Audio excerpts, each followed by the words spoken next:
शासन प्रभु महावीर स्वामी जिनकी दिव्य ध्वनि से ये निकला है, सर्वप्रथम उन्हें नमस्कार करते हुए, उन्हें याद करते हुए, हे प्रभु जितना भी आगम आज हमें मिला है, जितनी भी हमें ये व्यवस्था मिली है, ये आपकी अनन्य कृपा से हमें प्राप्त हुई है।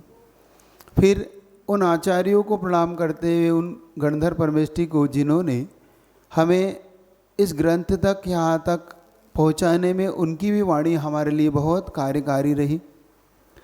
फिर उनकी कृपा जो हमारे मूल परंपरा के आचार्य कुंद कुंद महाराज हैं, उनसे जो ज्ञान प्राप्त हुआ धरसेन स्वामी को इत्यादि तक, धरसेन स्वामी ने, आपको पता है कि किस प्रकार से भगवान महावीर के जाने के बाद ये व्यवस्थाएं चली। कभी इसके इतिहास को भी आप जानने का पुरुषार्थ करना, कभी ये श्रुत पंचमी पे आप सुनते तो होंगे इसके इतिहास को, कि भगवान महावीर के जाने के बाद 3 अनुबद्ध केवली हुए, फिर 5 श्रुत केवली हुए, उनके बाद 11 अंग के धारी हुए, फिर 11 अंग के धारी के बाद परंपरा चलते चलते चलते धरसेन स्वामी तक पहुंची। और धरसेन स्वामी ने वहाँ से इस मूल परंपरा को, कभी महाराष्ट्र के अंदर जो संघ का सम्मेलन हो रहा था, वहाँ से 2 साधुओं की मांग की, जो नरवाहन और बुद्धिवान नाम के 2 साधु वहाँ पर भेजे गए, जिनको आगे जाके पुष्पदंत और भूतबली के नाम से हमने जाना। जब ये उस गिरनार की गुफा में पहुँचे जहाँ पर आचार्य धरसेन स्वामी विद्यमान थे, वहाँ पर इन्होंने इनसे ज्ञान अर्जन किया। धवला, जय धवला जैसे महान ग्रंथों का अध्ययन किया, और उन्हीं के बाद से ये परंपरा हमें लिपिबद्ध के रूप में प्राप्त होती है, ऐसा आगम में माना जाता है। फिर हम जो चला, ये टोटल 683 वर्ष का जो पूरा काल है, ये पूरा हमें एक अंगधारी तक का ज्ञान 683 वर्ष तक मिलता रहा। बाद में जब ये ज्ञान की ओर क्षयोपम धीरे धीरे धीरे घटने लगा, तब हमारे सामने मूल परंपराओं से आचार्यों की अलग अलग बहुत सारी घटनाएं घटित गई। वो आप से कभी चर्चा का विषय बनाएंगे अपन, कि किस प्रकार से संघ के बंटवारे हुए, कैसे दिगंबर श्वेतांबर 2 संघ बटे, उसके बाद काष्ठा, अर्धफालक, यापनी, कुछ ऐसे संघ की व्यवस्थाएं बनी जो कि आपकी जानकारी में होना बहुत जरूरी है। फिर कहाँ से जाके 13 पंथ और ये 20 पंथ का बाद में बंटवारा हुआ। फिर आगे जाते जाते अपन उस सब की चर्चा कभी कर लेंगे। फिलहाल तो उन सब आचार्य परमेष्ठियों को याद कर ले जिन्होंने हमें ये ज्ञान की परंपरा हम तक ला के दी है। ऐसे आचार्य शांति सागर जी महाराज की परंपरा में ऐसे आप परम पूज्य शांति सागर महाराज, उनसे दीक्षित आचार्य वीर सागर महाराज, उनके पद को पाने वाले आचार्य शिव सागर महाराज, और शिव सागर जी महाराज की परंपरा में पूज्य दादा गुरु ज्ञान सागर महाराज, और दादा गुरु ज्ञान सागर महाराज के प्रथम शिष्य आचार्य प्रवर गुरु विद्यासागर जी महाराज। इन सबको यहीं से अपन प्रणाम करते हुए उनसे आशीर्वाद मांगते हैं कि हे गुरुवर, आप अपनी अनन्य कृपा हम पे रखें। आपके आशीर्वाद से आज जो हम ग्रंथ शुरू कर रहे हैं, ये हमारे ज्ञान की वृद्धि में, हमारे आचरण के सुधार में और हमारे जीवन को अच्छा बनाने के लिए कारण बने। तो आप हमें आशीर्वाद प्रदान करें। माँ जिनवाणी जो आज हमारे सामने उपस्थित है, ये जिनवाणी को हम विनयपूर्वक न प्रणाम करते हुए इनसे भी आशीर्वाद चाहते कि ये माँ जिनवाणी हमारे कंठ में विराजमान हो, हमें बुद्धि दे, हमें सदमार्ग बताए, ऐसा अपन इनसे आशीर्वाद चाहते। और पंडित दौलत राम जी जिन्होंने इस ग्रंथ को लिखा है, वो भी साधुवाद के पात्र हैं, जिन्होंने ऐसा ग्रंथ, इस ग्रंथ को पूज्यवर आध्यात्म ग्रंथ की श्रेणी में भी रखते हैं। इसको मिनी समय सार भी कहा जाता है। क्या कहा जाता है इसको? इसको मिनी समय सार की संज्ञा भी दी जाती है। बहुत छोटा सा ग्रंथ है, लेकिन जब इसकी भावों में अपन जब डूबेंगे, जब इसको हम पढ़ना शुरू करेंगे, तब आपको इतना आनंद आएगा और इसमें चारों अनुयोग शामिल करके अपन चलेंगे। आप इसकी चिंता मत करना। आपने हो सकता है इसको बहुत बार पढ़ा हो, बहुत साधुओं से पढ़ा हो, लेकिन सबकी अपनी अपनी देने की शैली, अपनी अपनी कला होती है। तो उन्होंने जो दिया वो आपको दिया ही है, उन्होंने जो दिया वो उपकार, उनका उपकार है ही आप पे। लेकिन जो मेरे से बन पड़ेगा, जो मेरे गुरु ने मुझे दिया, माँ जिनवाणी से मुझे प्राप्त हुआ, वो मैं आप तक अपना पहुँचाने का पुरुषार्थ करूँगा। इसमें मेरा निजी कुछ भी नहीं है, ये सब मेरी गुरु की मुझ पर अनन्य कृपा है, उनका आशीर्वाद है, जिसके फलस्वरूप हम कुछ दे पाते हैं आपको। कुछ चूक हो जाए वो मेरी अपनी निजी है, हो सकता है मैं कहीं चूक कर दूँ, वो मेरी अपनी निजी मानना। जो अच्छा लगे वो सब मेरे गुरु का मानना, ये आप लेके चलना। मन बनाना कि इस 6 डाला से आप कुछ अपने जीवन को अच्छा बनाओ, ठीक है। भावना यही है इसको पढ़ाने की कि आप लोग तक कुछ ऐसी चीज़ें जो आगम के ऐसे रहस्य होते हैं जो आप तक पहुंच पाए, बस इतनी सी भावना है। जो रहस्य आपके हैं वो अच्छे हो जाएं, जो नहीं पता है वो आप तक पहुंच जाए, और जहां हमारी भटकन है हम दूर कर सके, ठीक है। तो मन पूरा आप बना लेना।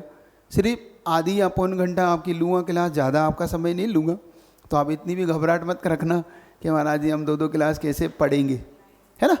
मन बनाओ, क्योंकि ये जिनवाणी हमारे लिए अगर मिली है तो आचार्य भगवान ने एक बहुत अच्छी बात कही, बड़ा कौन, एक हाइको दिया आचार्य जी ने, बड़ा कौन, गुरु या गुरुवाणी, दोनों में कौन, ऐसा एक हाइको दिया।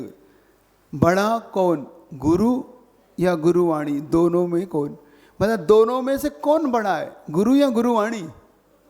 गुरु की वाणी। क्योंकि गुरु हमारे पास हमेशा हो, ये नियम नहीं, लेकिन गुरु की वाणी। भगवान महावीर हमारे पास नहीं है, लेकिन महावीर की वाणी, तो इसीलिए वो अपने आप बड़ी हो जाती। तो अपने जीवन में जिनवाणी का बहुत बड़ा महत्व समझ के चलना, इसको बोझ नहीं मानना, इसको संकलेश भाव से भी नहीं पढ़ना, बहुत आनंद से पढ़ना। धीरे धीरे आप तक पहुंचाऊंगा, और जैसे मेरे गुरु ने माँ बन के मुझे पिलाया, उस तरीके से मैं आपको कुछ ना कुछ पिलाने का पुरुषार्थ आप तक करूँगा। जैसे माँ अपने बेटे को पिलाने के लिए हर कुछ डालती है ना, आप अपने बच्चे के लिए पिलाने के लिए उसमें चॉकलेट भी डाल देंगे, उसमें हॉर्लिक्स डाल देंगे, उसमें आप मीठा डाल देंगे, इलायची डाल देंगे, वो कैसे पी ले, बस उसके शरीर में चला जाए, बाकी पुष्ट तो वो बन जाएगा। तो आप चिंता मत करो, मेरे गुरु ने मुझे पिलाया है, तो उसी पद्धति से आपको पिलाता चलूँगा। एक बात और रहस्य इस बात का समझना, स्वाध्याय हमारे जीवन को क्यों अच्छा बनाता है। चूँकि इसकी भूमिका इसलिए बना रहा हूँ कि 6 डाला पढ़ने से पहले आपकी मानसिकता स्वस्थ होना चाहिए। आपकी मानसिकता ये नहीं होना चाहिए कि अब महाराज आए और अब पौन घंटा फिर बैठना पड़ेगा। उस मानसिकता से बैठोगे तो ये जिनवाणी अभिशाप है आपके लिए। और आप इस मानसिकता से बैठोगे कि हमारा परम सौभाग्य कि इतने बड़े आचार्य ने हमारे विषय में सोचा है, तो आप परम भाग्यशाली हो। आप ये सोचोगे कि इतने बड़े गुरु ने, आचार्य विद्यासागर जी महाराज ने हमारे लिए सोच के हमें मुनि महाराज दिए, तब तो आप भाग्यशाली हो। और आप ये मान के कि आप ये जिनवाणी है, आप फिर महाराज आ गए, महाराज गए नहीं और महाराज आ गए, तो समझना ये अभिशाप है। तो अंदर अंदर कुड़ना नहीं, क्या कभी कभी ऐसा होता है, मानसिक दबाव इतना हो जाता है, अब उड़ भी नहीं पा रहे, अब बैठ भी नहीं पा रहे, अब महाराज ने तो इसलिए। तो मानसिकता स्वस्थ है आपकी, स्वस्थ मानसिकता से पढ़ रहे हो ना, तो चलो हाँ। पहले तो मैंने तो उनसे आशीर्वाद आप सबके लिए लिया ही है, तो मैंने लिया है तो आपके लिए तो है ही वो आशीर्वाद, आप चिंता ना करें। हाँ, तो आपके लिए भी आशीर्वाद है। और एक और रहस्य की बात, कभी भी खाली हाथ आशीर्वाद नहीं लेना, ठीक है ना। कभी भी कोई भी गुरु जब हमें दे रहा होता है, जब हमारे लिए दे रहा, बैठो बैठो अभी मैं चढ़ाओ, अब चढ़वा लूँगा मैं, क्योंकि मुझे चढ़वाना आता है मेरे पास सारी कला है, मैं आपसे सब चढ़वा लूँगा। तो कभी भी खाली हाथ नहीं, क्योंकि गुरु को अपने पर महान उपकार होता है। गुरु ही एक ऐसा व्यक्तित्व होता है जो हमें अंधकार से निकालता है। अगर वो न हो तो हम अंधकार में डूब जाएंगे। गुरु के अलावा कोई तीसरा व्यक्तित्व होता ही नहीं जो हमें इस अंधकार से निकाल ले। गुरु का प्रकाश हमें उस अमावस्या की रात में भी प्राप्त हो जाए तो वो भी हमारी चांदनी रात हो जाती है। वो अमावस्या की रात भी ये गुरु का अपना लक्ष्य होता। गुरु की एक अपनी बहुत बड़ी वो जिम्मेदारी होती है। तो सारी जिम्मेदारी उस नाविक की हो जाती है जिसकी नाव में बैठा जाए, ठीक है ना। लेकिन इतनी सी बात है कि बस नाविक पे विश्वास हो, समझ रहे हो। सारी जिम्मेदारी नाविक की है, वो हमें पार लगा देगा। बस हमें विश्वास हो कि वो हमें पार लगा देगा, नहीं तो फिर कोई नहीं लगा पा सकता। आपको विश्वास है, आपका विश्वास दृढ़ है तो सुनो। तो इसकी भूमिका बनाने से पहले आपकी मानसिकता एक बार अच्छी बना दूं कि ये स्वाध्याय क्यों करना है आपको। ये मेरे जीवन की एक बहुत बड़ी प्रेरणादायक घटना है जो मुझे हमेशा अच्छी लगती है और ये मुझे हमेशा प्रेरित करती है स्वाध्याय के लिए। क्योंकि जैसे आप थे कभी मैं भी आपकी तरह ही था, और यूँ भी कह दूँ तो अतिशयोक्ति नहीं कि आपसे भी गया बीता था स्वाध्याय के मामले में। मुझे कुछ नहीं पता होता था कि स्वाध्याय क्या होता है। नमोकार मंत्र पढ़ लिया सो बढ़िया, इससे तीसरी बात अपने दिमाग में नहीं थी कभी। लेकिन जब हमारे जीवन में कुछ चीज़ ऐसी हो जाती, मैंने कहा जब ऐसे कोई गुरु अपने को मिल जाते हैं तो हमारा जीवन बदलता है। धीरे धीरे आचार्य गुरुवर हमें मिले, उनसे दीक्षा ली। दीक्षा लेने के बाद 2008 में रामटेक चातुर्मास में हम लोग 3-4 साल हुए, 4 में दीक्षा हुई तो 3-4 साल हुए थे कि रामटेक का चातुर्मास हम लोग। अब आपके अपने अपने ये जो इतने भी बच्चे हैं ना, इनको बंद कर लो है ना, इनको अभी ऑन करो, ऑफ करो। इनके मोबाइल जितने भी, आप अपने मोबाइल को अब थोड़ा सा स्विच ऑफ कर लो। और आपको रिकॉर्डिंग करना हो तो वो करो, उसकी मना नहीं, क्योंकि मैं दोबारा फिर बार बार आपको बता रहे से अच्छा है कि आप अपनी रिकॉर्डिंग खुद करो। तो 2008 में जब हम चातुर्मास कर रहे थे गुरुदेव के पास, तो गुरुदेव ने एक ऐसा ग्रंथ लगा दिया, इतना क्लिष्ट ग्रंथ लगा दिया कि हमारी सोच से बिल्कुल परे था। उसका नाम था महाबंध। महाबंध इतना क्लिष्ट ग्रंथ है, इतना क्लिष्ट ग्रंथ है कि अब पहली बार तो कभी नाम नहीं सुना था उसका। अब जिसका नाम नहीं सुना और जो पूरा जाल हो, जाल समझते हो, भूल भुलैया, कि जिसके भूल में घुस जाओ तो निकलने का रास्ते नहीं मिलते, ऐसा वो जाल। और आपने कभी पढ़ा ही नहीं और वो पुस्तक आपके हाथ में थमा दी जाए और उसमें भी संस्कृत टीका से पढ़ाया जाए, तो फिर तो अब हम लोग बैठ तो गए, अब बैठ गए सो पन्ने तो पलट नहीं है ही, जैसे कुछ लोग यहाँ पलटेंगे। लेकिन ये हिंदी है, समझ में आ जाएगा, वो तो संस्कृत समझ। तो अब गुरु जी ने 2-4 दिन हम लोग को पढ़ाया और देखा कि भाई इनका मन लग नहीं रहा है, क्योंकि वो इतना क्लिष्ट कि गुरुदेव के शब्द थे कि चिंता मत करो, ये मैं भी पहली बार ही पढ़ रहा हूँ। जब गुरु जी पहली बार पढ़ रहे तो भी अपने तो बस की है ही नहीं। जब उन्होंने हमारे चेहरों की ओर देखा, चेहरों पे भांप लिया उन्होंने कि ये लोग थोड़ा सा, इसको थोड़ा सा कठिन लग रहा है, तो गुरु जी ने इतनी अच्छी बात कही, बहुत अच्छी बात कही, आप तक वो बात पहुंचा रहा हूँ। कोई, मैंने कहा मेरे जीवन की कुछ वो प्रेरणा चीज़ है वो। गुरुदेव ने कहा कि मैं तुम लोगों की स्थिति को समझ रहा हूँ, क्योंकि हम लोग जो 25 दीक्षित थे, उन 25 उस समय करीब 25 में से हम सब थे, मतलब 50 का संघ था, तो हम जब 45 का संघ उस समय होगा, 45-48 का संघ साधुओं का। तो हम लोग की स्थिति, जो नए साधु थे उनकी स्थिति देख के गुरुदेव ने भाप लिया और गुरुदेव ने कहा हाँ मैं तुम्हारे मन को समझ रहा हूँ, लेकिन फिर भी तुम्हें क्लास में बैठना है। आपने कहा भाई छुट्टी मिल जाती तो ठीक थी। आप तो ये सोच रहे थे कि भाई गुरुजी ने समझ लिया है, अब ऊँगते ऊँगते पढ़ोगे तो गुरुजी कहते हैं कि जाओ। लेकिन गुरुदेव ने बहुत अच्छी बात कही, फिर उसके बाद हमारी नींद उड़ गई हम सबकी। गुरुदेव ने कहा ये जो ग्रंथ तुम पढ़ रहे हो, ये ग्रंथ जो पढ़ रहे हो, ये ग्रंथ तुम्हें पता है ये क्या चीज़ है? हमने कहा हाँ महाबंध है। हम लोग ने कहा हाँ ये महाबंध है। ये महाबंध तो है, लेकिन ये तुम्हें पता है कहाँ से चली आ रही है परंपरा? तो भाई गुरुदेव ने फिर समझाया कि ये किसी व्यक्ति विशेष का नहीं है, जब तुम इस ग्रंथ को पढ़ोगे, भले ही तुम्हें समझ में आए चाहे नहीं आए, लेकिन जब इस ग्रंथ का उच्चारण तुम करोगे तो तुम साक्षात भगवान महावीर की दिव्य ध्वनि का उच्चारण कर रहे होगे। किसका उच्चारण? भगवान महावीर की दिव्य ध्वनि से सीधा जुड़ जाओगे, क्योंकि ये किसी व्यक्ति का नहीं है, ये भगवान महावीर की दिव्य ध्वनि से निकला हुआ है, आगम है। पहली बात। दूसरी बात, जब तुम इस ग्रंथ का उच्चारण करोगे, पहला तो तुम पढ़ोगे तो भगवान महावीर से जुड़ोगे, और तुम जब उच्चारण करोगे तो इससे दो कार्य की सिद्धि होगी। पहले तुम्हारे मुख की शुद्धि होगी, दूसरा तुम्हारे वचनों की सिद्धि होगी। ये सबसे बड़ा इसका लाभ है। क्या होगी? मुख की शुद्धि होगी और वचनों की सिद्धि होगी। तो जब हम कोई ग्रंथ पढ़ते तो हमें साक्षात भगवान महावीर की दिव्य ध्वनि से हम जुड़ते हैं, अपने वचनों की शुद्धि होती, क्योंकि हम यूँ तो यदवा तदवा बोलते ही रहते, कुछ भी बोलते रहते, घर में रहते हम कुछ भी उच्चारण करते हैं, लेकिन एक सौभाग्य होता है कि जब हम कोई ग्रंथ पढ़ रहे होते हैं और वचनों की सिद्धि, जानते हैं वचनों की सिद्धि? वचनों की सिद्धि का मतलब होता है जो मुख से निकल गया वो होके रहता है। क्या? जब ऐसे व्यक्ति के मुख से कुछ निकल जाता है वो होके रहता है, उसे संसार में कोई नहीं रोक पाता। क्यों? क्योंकि इसके वचनों की सिद्धि हो चुकी है। आप आचार्य श्री को देखना बहुत कम क्यों बोलते हो? गुरुदेव कम क्यों बोलते?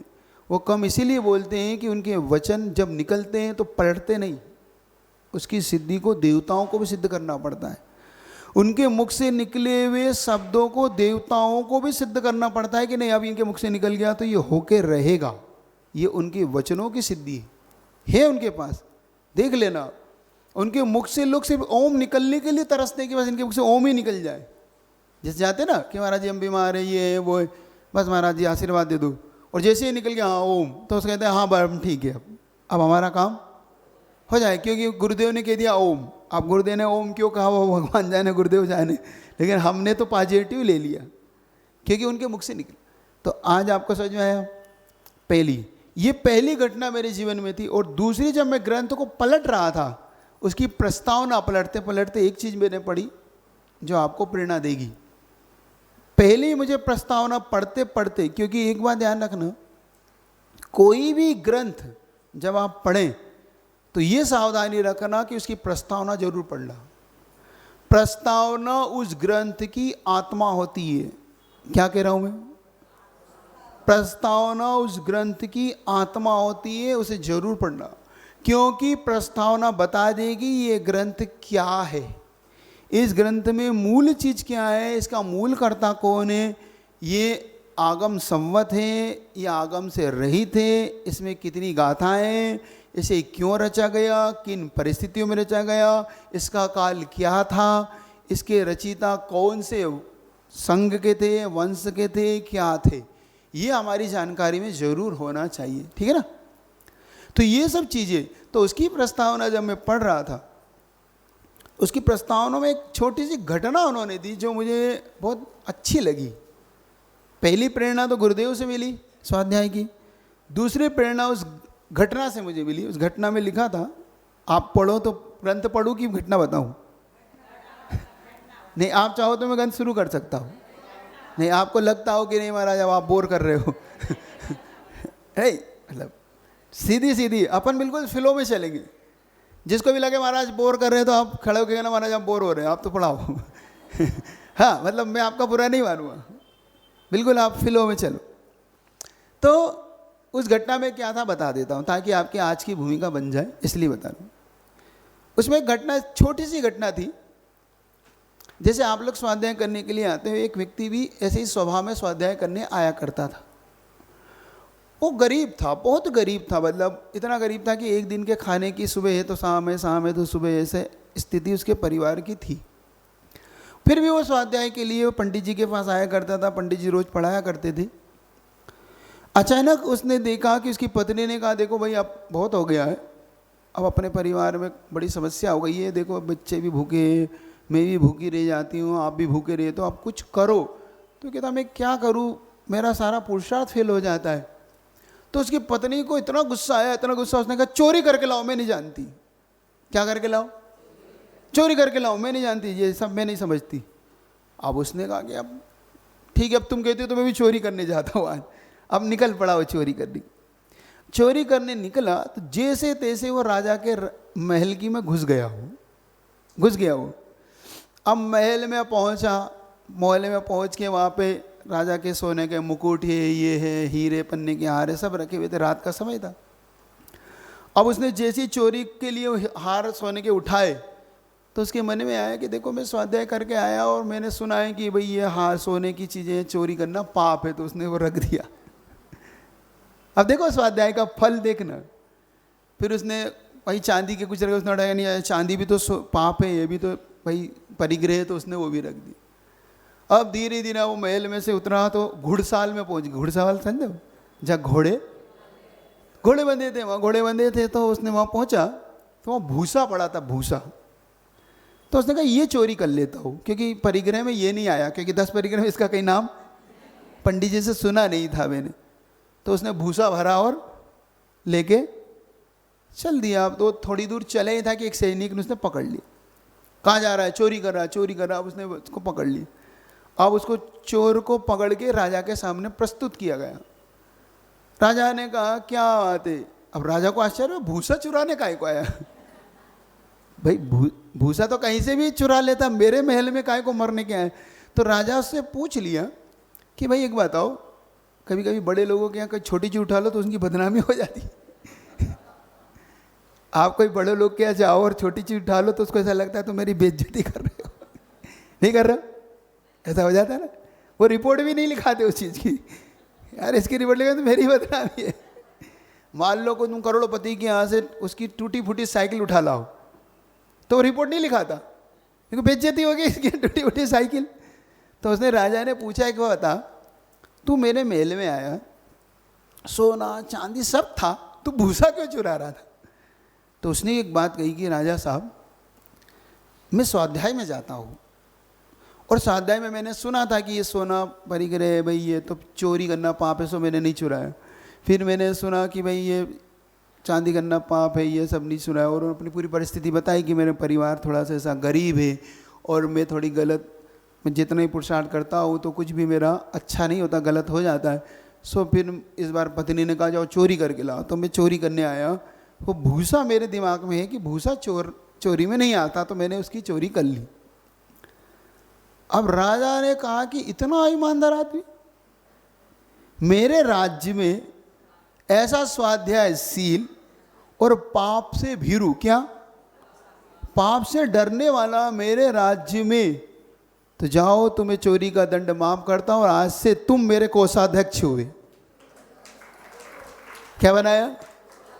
जब तुम इतने पाप से डरते हो और तुम इतने स्वाध्यायशील हो, तो फिर तुम जब मेरे घर में चोरी नहीं कर सकते तो दुनिया में चोरी क्या? जाओ तुम्हें कोषाध्यक्ष। और उसी समय उसके परिवार को कोषाध्यक्ष की उपाधि मिली और उसका परिवार आज आराम से उस समय रहा। तो स्वाध्याय का फल समझ में आया आपको? स्वाध्याय का फल समझ में आया? स्वाध्याय हमारे जीवन को बदल देगा, बशर्ते कि हम डेली आए। शर्त क्या है उसकी? कि हम डेली आए। ऐसा ना हो कि हमने 3 दिन आए, 2 दिन आए, 4 दिन आए, अच्छा लगा, आप बोर होने लगे, ऐसा नहीं। और तुम सरल स्वाध्याय चाहते हो कि कठिन स्वाध्याय? में अब आपसे पूछ के शुरू कर रहा हूं।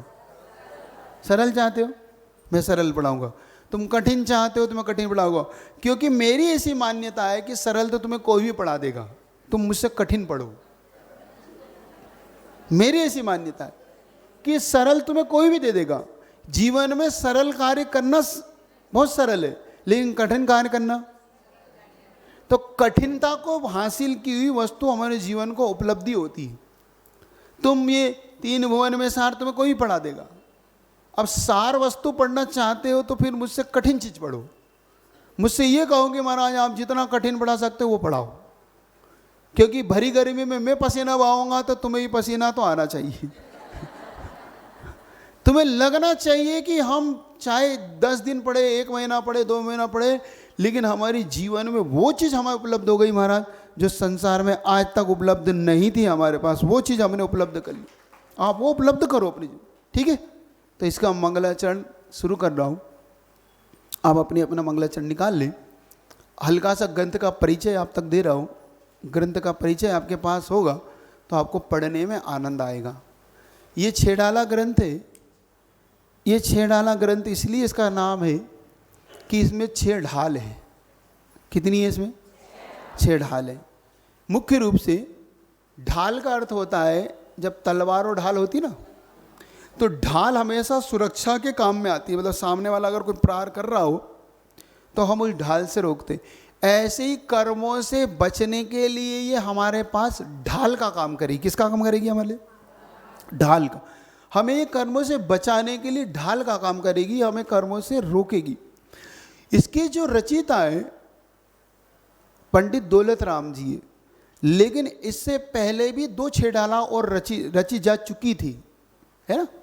इससे पहले तो 2 छेड़ाला जो रची जा चुकी थी, तो एक पंडित ध्यानत राय जी के द्वारा रची गई थी और एक बनारसी दास जी शायद, बुद्धजन जी, बुद्धजन। तो पहली ढाल बुद्धजन जी ने रची, उसके बाद ध्यानत राय जी ने रची, और बुद्धजन जी को ही आधार लेके पंडित दौलत राम जी ने रची है। हमारे पास ये इतिहास इसका है ना। बुद्धजन जी, ध्यानत राय जी, और ध्यानत जी के बाद दौलत राम जी। दौलत राम ने जो ये आधार लिया है बुद्धचंद जी का लिया है इसमें। उनको देखकर, क्योंकि वो डोडारी इत्यादि भाषा में थी, तो उसको सरल हिंदी भाषा में पंडित जी ने यहाँ पे किया, और जो उनका स्वाध्याय इत्यादि था वो। मुख्य रूप से इनका जन्म हाथरस में हुआ है। पंडित जी का जो जन्म हुआ है दौलत राम जी का, ये हाथरस में जन्मे और वहीं पे इन्होंने अपना स्वाध्याय इत्यादि किया है। अब इनको समय साधु उपलब्ध थे कि नहीं थे, इसकी कोई ज़्यादा जानकारी इसमें नहीं दी इन्होंने, कि इनको कौन साधु मिले, किसके सानिध्य में इन्होंने ये कुछ पढ़ा स्वाध्याय, ये कुछ नहीं। हाँ, इतना जरूर है कि उस समय इनका नाम धीरे धीरे इन्होंने बहुत सारे समस्याओं से झेला है। मतलब बहुत गरीब परिवार से थे ये। मुख्य रूप से एक पल्लीवाल समाज होती है, जैसे अग्रवाल होती है ना, अग्रवाल, जायसवाल, खंडेलवाल, ऐसे पल्लीवाल समाज होती है। तो ये पल्लीवाल समाज से थे ये दौलत राम जी, वहाँ के, मतलब उन समाज से अपना इनका रिलेशन था। जैन में ही है ये सब, है ये सब जैन ही होते हैं। नहीं तो तुम इसके लिए सोचो कि ये कौन है। जायसवाल भी जैन होते हैं, अग्रवाल भी जैन होते हैं, पल्लीवाल भी, खंडेलवाल भी, पौड़वान भी, परवार भी। आप अलग अलग, आप इधर आपका ये बुंदेलखंड का एरिया, तो इधर परवार है ना, गोलापुर अबे, गोला लारे, गोल संगाड़े, जो भी आपका चलता हो, है ना, ये सब यहाँ पे चलता। उस तरफ हम जब दिल्ली तरफ गए तो वहाँ अग्रवाल चलता है। तो अग्रवाल में जैसे कि गर्ग हैं, मित्तल है, ये उधर उनकी वो सरनेम उधर चलते। इधर जब बागड़ तरफ जाओगे तो बागड़ में तुम्हें बीसा है, हुमड़ हैं, दशा हुमड़, बीसा हुमड़, ये समाज मिलेगी आपको। हाँ, और इधर चले जाओगे इंदौर तरफ तो इधर खंडेलवाल समाज मिलेगी। राजस्थान तरफ चले जाओगे तो टोंगिया हैं, जैन है, बज है ना, पाटनी है, ये समाज, ये खंडेलवाल समाज आपको मिलेगी। तो ये अलग अलग जगहों पे अलग अलग समाज अपने निवास करती है। अब आपकी समाज इस तरफ निवास करती, ठीक। तो ये पल्लीवाल समाज से इनका रिलेशन था और इन्होंने जैन दर्शन के लिए बहुत कुछ लिखा। इसमें ये 6 डाला अपने को लिखी। कुल ये 6 छंद है इसके पास। इसके पास क्या छंद है? एक्चुअली में 6 छंद में रची हुई है, इसलिए भी इसका नाम 6 ढाल है। मतलब 6 छंद अलग अलग है इसके। पहला छंद आपको मिलेगा चौपाई में। पहला छंद इसका है चौपाई। वो पढ़ते हैं ना अपन, 3 भुवन में सार, ये चौपाई, आपकी चौपाई शुरू हो गई यहाँ से। दूसरा मिलेगा पद्धरी, फिर आप अलग तरीके से पढ़ेंगे उसको। तीसरा नरेंद्र, जिसको जोगी रासा भी बोलते हैं। चौथा है रोला, 5वां है चाल और 6ठा है हरि गीतिका। ऐसे ये 6 छंद में रची है। पंडित जी ने अलग अलग 6 छंद इसमें दिए। अब आपकी मानसिकता बन गई, थोड़ा सा इसके भाव को पकड़ लें, मंगलाचरण कर लें, ताकि बाकी और जानकारी आपको कल दे दूंगा। आप चिंता मत करना, घड़ी देखने का काम मेरा है, आपका नहीं है। आपको पता नहीं पड़ेगा, आप 1 नहीं 2 घंटे भी यहाँ बैठोगे तो आपको पता नहीं पड़ेगा आपके 2 घंटे हो गए। वो मैं बताऊंगा कि 1.25 घंटा हो गया। हाँ, आप देखना, ये आप लिख के रखना, आप ये देखना कि इस पौन घंटा कब हुआ हमारा, हमें पता नहीं पड़ा। आपका 35 मिनट हो गया, आपको पता पड़ा है ना, तो अब 10 मिनट तो पता है पड़ेगा ही नहीं। तो आपकी जिम्मेदारी मेरी है, वो सब मेरे जिम्मेदारी में है। मुझे पता है कि मैं राइट टाइम छोड़ता हूँ, राइट टाइम लेता हूँ। तो आप चिंता मत करो, आपको पौन घंटा ही लूँगा। तो अब सबसे पहले इसका परिचय हो गया, अब थोड़ा सा इसके मंगलाचरण को कर ले। बाकी इसमें और भी 6 चीज़ें होती हैं। मंगलाचरण क्यों होता है, मंगलाचरण क्यों किया जाता है, मंगलाचरण का क्या महत्व, इसको अपन अब कल समझेंगे। पहले इसके मंगलाचरण को समझ लें। 3 भुवन में सार, आपके मंगलाचरण निकाल लें आप, मंगलाचरण की स्थिति आपके 3 भुवन में सार वीत राग विज्ञानता। 3 भुवन जानते हो आप? 3 भुवन क्या कहलाते हैं? 3 लोक, ऊर्ध्वलोक, मध्यलोक, अधोलोक। इसका कभी नक्शा देखा आपने? नहीं देखा हो तो बनाना, और हो तो आपके दिमाग में लाना। हम 3 भुवन, पहले 3 भुवन को ही समझ ले, पहला शब्द ही हमारे दिमाग में आ जाए तो हम 3 भुवन को समझ लेंगे तो हमारा सब कुछ समझ में आएगा। मुख्य रूप से हमारा जो 3 भुवन है वो 14 राजू का है। कितने राजू का है? 14 राजू लंबाई वाला है, 7 राजू चौड़ाई वाला है। अगर इसको हम टोटल अगर इसका घन बनाएंगे तो 343 घन राजू का ये बनेगा। इसमें आपको ऊपर ऊर्ध्वलोक, नीचे मध्यलोक और इसके नीचे अधोलोक आपको मिलेगा। आप कभी 3 लोक का नक्शा देखा हो तो आप आपके दिमाग में लाना, वो आपके सामने ला रहा हो। ऊर्ध्वलोक 7 राजू, अधोलोक 7 राजू। तो महाराज मध्यलोक फिर कहाँ गया? मध्यलोक कुछ नहीं है, मध्यलोक एक पट्टी है। जैसे आप अपने बच्चों को फ्रॉक पहनाते हैं, बच्ची को, तो जैसे बच्ची का ये फ्रॉक के एक बेल्ट होता है, तो बेल्ट का ऊपर हिस्सा वाला पूरा ऊर्ध्वलोक मान लो, नीचे वाला अधोलोक मान लो, तो बेल्ट कोई बेल्ट जैसा ही होता है। कोई ज़्यादा सी पट्टी सी होती है, वो इतनी सी पट्टी जिसको बेल्ट बोलते हैं, वो ज़्यादा कोई जगह नहीं होती वो। ऐसे ही मध्यलोक की जो जगह है वो कुछ भी नहीं है। टोटल मध्यलोक हमारा मान के चलना 1,40,000 योजन का है। हमारा मध्यलोक की कितना है? 40 योजन, जिसको हम सुमेरु पर्वत की ऊंचाई बोलते हैं, वो मध्यलोक इतना ही हमारा है।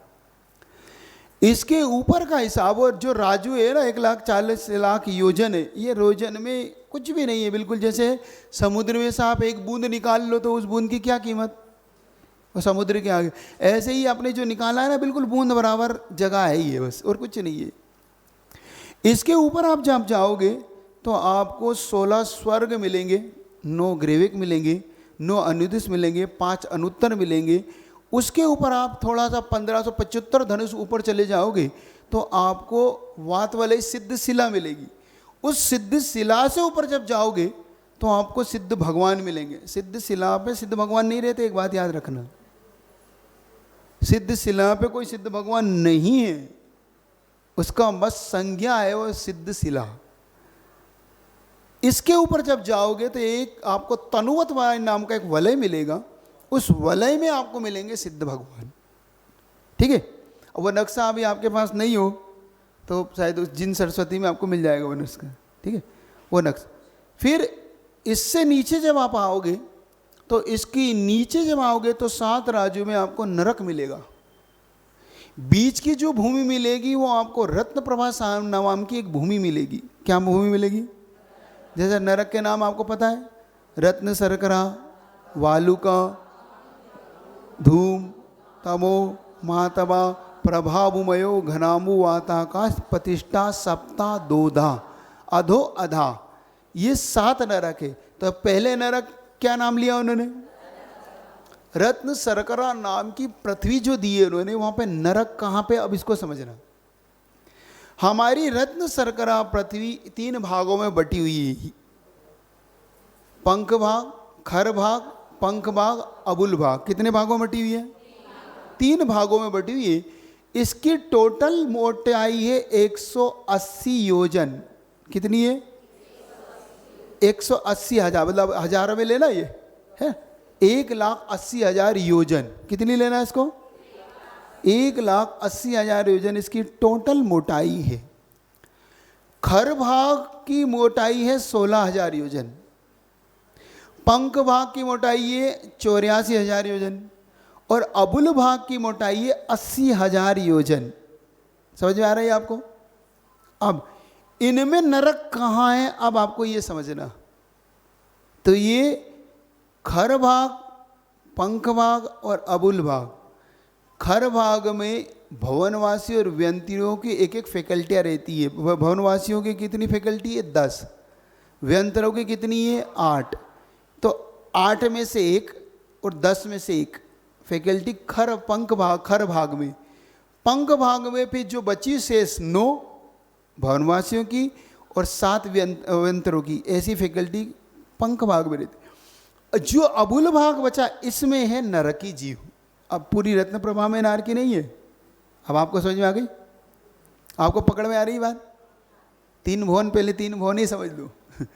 3 भुवन समझने में पूरा 1 महीना लगेगा। समझ रहे हो? लेकिन आपको जल्दी छोड़ दूंगा, ठीक है आपको। तो इस भाग में हम कहाँ रहते हैं?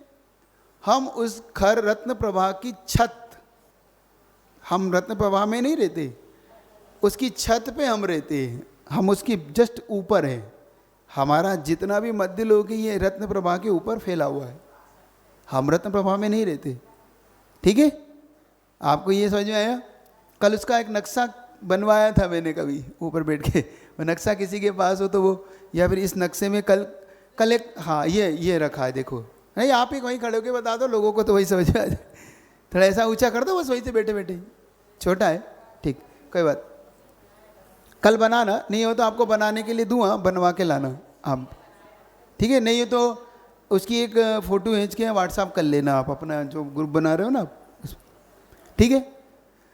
इस 3 भुवन में उन्होंने कह रहे हैं, पंडित जी कह रहे हैं कि इस 3 भुवन में जो ऊपर नीचे है, 2 लोग में आखिर सार वस्तु क्या है? सार समझते हो? सार समझते हो कि नहीं? हाँ, सार एक आप जब कोई निबंध लिखते थे तो उसके अंत में सार लिखते थे आप। है क्या बोलते थे? सारांश, उपसंहार। उपसंहार, सारांश, मतलब कुल मिला के अगर टीचर कुछ ना पढ़े तो ये सार पढ़ ले तो भी आपको पास कर देगा, है ना? ऐसा इसलिए कि भाई आप कुछ ना पढ़े तो यही पढ़ लेना। तो उपसंहार ये कहलाता है। तो कह रहा है टोटल सार वस्तु क्या है? सोता भी सार को ग्रहण करना। मैंने अभी जो कहा ना, आपको क्या ग्रहण करना है? आप सार ग्रहण करना। आचार्य भगवान ने एक दोहा लिखा है, सार सार का ग्रहण हो, असार को फटकार, तुम चालनी मत बनो, सूप करो सत्कार। समझ में आएगी आपको? सार सार का ग्रहण हो, मतलब जो सार वस्तु से तो आप, असार को फटकार, जो जब आप सूपा देखा, सूपा जब आप सूपे से बीनते हो तो जो असार वस्तु होगा तो आप ऐसे फटकारते हो सूपे से, ऐसे, तो वो सब कंकड़ तो बाहर चले जाते हो और दाल दाल अंदर, ऐसे ही करते हो ना। अब मैंने देखा नहीं, फिर भी जो गुरुदेव को इससे समझा। तुम चालनी मत बनो। तुम क्या मत बनना? चालनी क्या करती है? सार सार तो, और क्या रह जाता है? असार असार, जिसको तुम चापर बोलते हो। क्या बोलते हो? लपसी बनाने के काम में लेते। चापर चापर चापर नहीं होती, चापर ही बोलते हो ना? हाँ, तो जो आटा आटा तो नीचे रह जाता है और चापर चापर ऊपर। तो तुम्हें चालनी नहीं बनना है। जो मैं यहाँ से दूँ या जिनवाणी से जो मिले उसमें सार सार ग्रहण करना, असार को तो फटकार देना। सूप करो, सूप जान देना, सत्कार, मतलब तुम सूप वाले श्रोता बनना, चालनी वाले श्रोता मत बनना। क्या मत बनना? चालनी वाले श्रोता नहीं बनना है आपको, बनना है सूप वाले श्रोता। कि भाई जो मिले सो अपने को ग्रहण कर लेना, जो हमारे का। अब ऐसा मत करना कि तुम उल्टा कर दो, तुम कंकर कंकर रख लो ना, सार को फटकार मत लगा देना। तो इतना आपको आज 3 भुवन का सार में, अभी 3 भुवन शुरू हुआ है अपना। कल से इस पर अपन भी चर्चा करेंगे। पूरी मानसिकता बना के रखना आपके पास पेन कापी सब है ना, सब है ना। तो कल आप अगर नहीं लाए हो तो लेके आना। कल नक्शे की एक व्यवस्था बना लेना, यहाँ पे एक बोर्ड है ना, वो अपना बोर्ड आप नीचे उतार लो, उसको ऊपर आपको काम में आप ले लेंगे, तो वो कर लेना। तो वो आपके लिए अच्छा सा एक नक्शा बढ़िया सा सुंदर सा बना के उसमें अपन समझेंगे कि अपन 3 लोक में हम कहाँ हैं। फिर उसी में हम जम्बू द्वीप को ढूंढ लेंगे, उस जम्बू द्वीप के अंदर हम भरत क्षेत्र को ढूंढ लेंगे, भरत क्षेत्र के अंदर फिर हम आर्यखंड, आर्यखंड के अंदर भारत देश में कटनी नगरी, कटनी में फिर ये ठीक है। इतना ही रख रहा हूँ ताकि आपकी समय से छोड़ो। हाँ, किसी को कुछ पूछना हो तो पूछे।